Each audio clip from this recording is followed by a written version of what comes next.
Guys, mag-unbox tayo ng safety door gate. Ang tawag nito, safety door gate. Yan yung ikukulong ko, hindi bata. Yan. Yan yung ikukulong ko. O, diba? Nilalagay ko dito yan sa pinto. Dito. Ayan.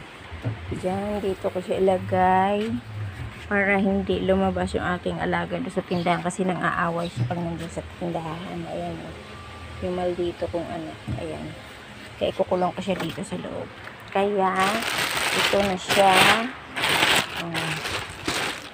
Dalihan mo na, buksan mo na to. Ayan. Okay. Tawagin. Antayin ko muna yung aking tagabukas. Ayan. Hangat mo. Yan siya yung buo niya. Kasi yan na siguro yan kahit wala na siyang extension. Kahit hindi, isukat mo muna doon. Kahit wala na yung extension niya. Kasi may extension yan. Ayan. Extension niya. Oh. Hindi, kahit hindi na ilagay yan. Kasi yan na yan. Ayan, yan yung ikukulong ko.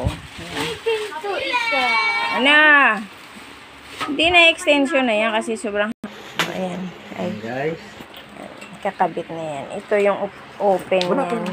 Bidyohan mo kami. Ayan nga, oh. Oh. Guys, may sara-sara.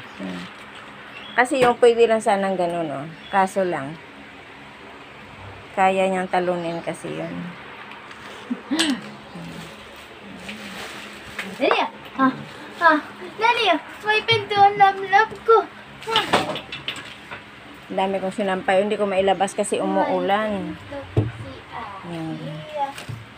Doon yun sa labas. Kakabit namin. Paano kakabit ko? O, Nat, anuhin mo na. Higpitan.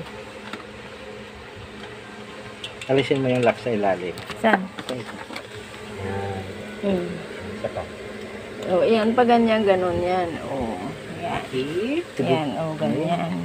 Ngayon ito, gagano'n na natin. Oo, kasi humahaba. Yun, Naglalak na. yan. O. Ay, kahawakan mo yata. Ay, lumalabas siya. Ayun na, lumalabas.